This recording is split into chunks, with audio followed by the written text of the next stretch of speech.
स्वागत है banking reality YouTube channel पर। दोस्तों, आज हम एसबीआई पीओ मेंस का एग्जाम एनालिसिस करने वाले हैं, जो कि आज एक ही शिफ्ट में हुआ था।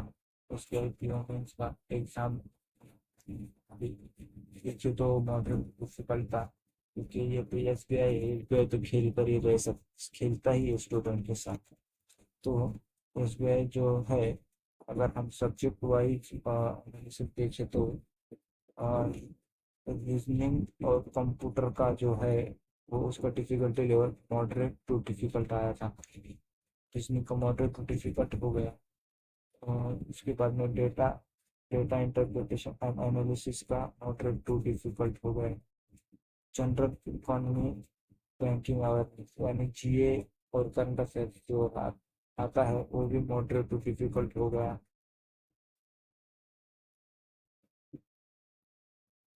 उसके बाद में इंग्लिश लैंग्वेज मॉडरेट था, क्योंकि उसमें इकोनॉमी बेस्ड पैसेज आए थे, लेकिन ठीक था, इतना भी कुछ नहीं था। और स्क्रिप्ट टू भी मॉडरेट था। इसका मतलब हमारा और जो आज का पेपर था वो मॉडरेट टू डिफिकल्ट था। चलते हैं नेक्स्ट पेज पर।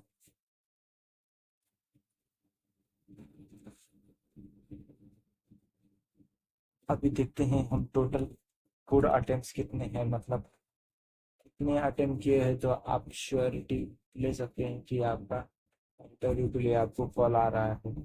मतलब लगभग हमने निकाला है एनालिसिस करके, तो लगभग रीजनिंग जो है 40 क्वेश्चन आए थे रीजनिंग के लिए, और उसमें लगभग गुड अटेम्प्ट 18 से 20। रीजनिंग में आप स्कोर कर सकते थे, लेकिन वही है, पजल फंसा देता है। कोई क्वेश्चन फंसा दिया तो बहुत टाइम चले जाता है, इसलिए तो श्योरिटी होनी चाहिए कि हमें कौन सा क्वेश्चन करना है, कौन सा। इसलिए फिर भी ठीक है, अगर आपने 15 किया है रीजनिंग में फिर भी ठीक है वो। नेक्स्ट देखते हैं डेटा एनालिसिस और इंटरप्रिटेशन। डेटा एनालिसिस 60 क्वेश्चन आए थे टोटल। बहुत ज़्यादा क्वेश्चन आए थे ये बार इस साल। और उसमें लगभग कुछ अटेम्प्ट 10 to 12 है, यानी अगर आपने 10 या 12 किया है तो आपको टेंशन लेने की जरूरत नहीं। आप जो है गुड अटेम्प्ट की श्रेणी में ही आती। जनरल इकोनॉमी और बैंकिंग में देखे तो 60 क्वेश्चन आए थे उसमें, और उसमें भी 19-22 गुड अटेम्प्ट माने जाते हैं। अगर आपके 15 भी है तो फिर भी ठीक है। अगर आपके 15 अटेम्प्ट आए तो फिर भी ठीक है, क्योंकि पेपर तो लगभग ऐसा पकड़ लीजिए डिफिकल्टी आया था, मॉडरेट तो नाम के लिए रखा है। नेक्स्ट देखते हैं कि इंग्लिश लैंग्वेज तो भाई स्कोरिंग सब्जेक्ट है ही है। उसको स्कोर करना बहुत ज़्यादा जरूरी है, क्योंकि यही जो है हमें एग्जाम निकाल कर देता है हाई स्कोर करके। मतलब इसमें 90 to 21 गुड अटेम्प्ट माने जाते हैं। तो 90 to 21 गुड अटेम्प्ट माने तो ओवरऑल अगर देखें तो हमें 170 क्वेश्चन मिले थे। तो इसमें हमें 60 to 84 गुड अटेम्प्ट 60 to 84 ये गुड अटेम्प्ट माने जा रहे हैं। अगर आप 100% एक्यूरेसी के साथ लगभग 55 या 55 से 60 के रेंज में भी है 100% एक्यूरेसी के साथ, तो आप टेंशन मत लीजिए। नॉर्मलाइजेशन का तो मैटर नहीं आएगा, लेकिन क्योंकि एक ही शिफ्ट में एग्जाम हुआ है, लेकिन फिर भी आपके चांस बहुत ज़्यादा है, क्योंकि एग्जाम डिफिकल्ट था आज। अभी चलते हैं सब्जेक्ट वाइज एनालिसिस पर, क्योंकि आपने तो अभी देख ही लिया है कि टोटल गुड अटेम्प्ट 62 to 84 अगर 55 57 समथिंग है फिर भी आप चांसेस है।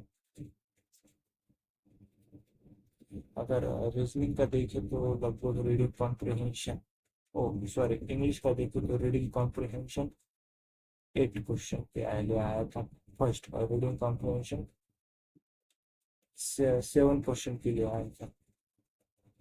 टॉपिक जो है रीडिंग कॉम्प्रिहेंशन का economy of middle eastern country और चेंज इन फैशन ट्रेंड, ये जो है इकोनॉमी बेस्ड और चेंज इन फैशन ट्रेंड, मतलब ट्रेंड का बेस एक पैसेज आया था। ठीक है, पहला अगर पैसिव देखे तो इकोनॉमी बेस आना जाहिर सी बात है, क्योंकि प्री में ही इन्होंने इकोनॉमी बेस प्री में ही इन्होंने इकोनॉमी बेस आर्टिकल दे दिया था, पैराग्राफ दे दिया था। तो देखते हैं अभी नेक्स्ट। एरर के 2 क्वेश्चन आए थे, एरर डिटेक्शन के लिए। क्लोज टेस्ट के 4 क्वेश्चन आए थे। पैराजम्पल पैराजम्पल था और लास्ट सेंटेंस फिक्स था। पैराजम्पल और लास्ट सेंटेंस फिक्स के बाद ये 6 या फिर 7 क्वेश्चन समथिंग आए थे। और सेंटेंस रीअरेंजमेंट 2 या 3 समथिंग क्वेश्चन आए थे। तो ये रहा हमारा इंग्लिश लैंग्वेज का एनालिसिस। अब चलते हैं नेक्स्ट पर, जो कि है रीजनिंग का। रीजनिंग तो भाई रीजनिंग ही है, अगर कोई बना ले जाए तो फिर 30-35 बना लेता है कोई, नहीं तो फिर 10-15 बनाना मुश्किल हो जाता है। अगर रीजनिंग देखे तो पजल से तुम्हारे जो टाइम स्लॉट पजल आया था 4 to 5 क्वेश्चन। एक certain puzzle linear circular, linear plus circular मतलब 4 क्वेश्चन आए थे। और सर्कुलर सिटिंग अरेंजमेंट उसका 1 क्वेश्चन आया था। ठीक है, फिर पजल और सिटिंग के देखे तो यहाँ पर 10 क्वेश्चन मिले थे हमें पजल और सिटिंग के। इसके बाद में कोडेड डायरेक्शन के 4 क्वेश्चन। तो मुझे लगता है आप सभी ने कोडेड डायरेक्शन कर लिया होगा। क्रिटिकल रीजनिंग भाई ये तो बहुत ही ज़्यादा चर्ची होता है। Critical reasoning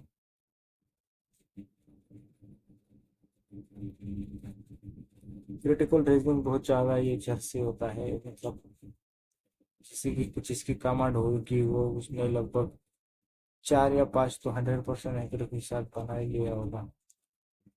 next machine input, ये तो भाई साहब मशीन इनपुट पता नहीं किसी ने, एक आधा स्टूडेंट होगा यानी 10% स्टूडेंट होगा जिसने मशीन इनपुट को हाथ लगाया होगा। वो 4 क्वेश्चन आए थे। डेटा सफिशिएंसी के 2 क्वेश्चन आए थे। ठीक है, ये तो रहा हमारा रीजनिंग का सब्जेक्ट वाइज एनालिसिस। चलते हैं नेक्स्ट पर।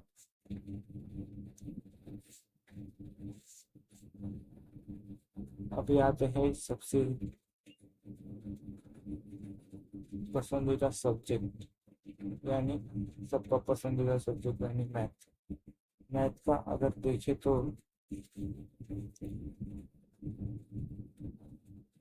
मैथ अगर देखे तो 10 to 11 क्वेश्चन मैथमेटिक टॉपिक से आए थे। 10 to 11 question mathematic topic. Bar graph भी आए थे, टेबल भी आई थी, बहुत लेंगे कि ये तो भाई साहब मालूम नहीं होगा। लेकिन ये जो 3 टॉपिक है, 3 नंबर निकलने वाले टॉपिक है, यानी 4 4 8 तो यहीं से निकल जाता है। और नंबर सिस्टम में 2 आए थे, क्वाड्रेटिक 2 आए थे, नंबर सीरीज 2 आए थे। ये रहा अर्थमेटिक जो है 11 आया था, उसमें मेंसुरेशन था, पार्टनरशिप था, एज बेस था। तो ठीक है, यही था मेरा कौन सा सब्जेक्ट एनालिसिस। अभी हम आते हैं जनरल अवेयरनेस की, इकोनॉमी और बैंकिंग अवेयरनेस के क्वेश्चन पे आते हैं। लगभग हमने ये निकाला है, ये गूगल से ही निकाला है, मतलब सी के बेस पे लगभग आया था क्वेश्चन। तो अगर देखें तो बैंकिंग सिलेक्शन मॉडरेट था सेक्शन, क्वेश्चन तो शुरुआत सेक्शन WMA लिमिट था। डब्ल्यू डब्ल्यू में लिमिट के ऊपर क्वेश्चन आता है। अर्बन चैलेंज फंड स्कीम है, उसके ऊपर ऑपरेशन रिलेटेड क्वेश्चन। उसके बाद PSL मेन प्रायोरिटी सेक्टर आता, ट्रिक्स बात में कंट्री था।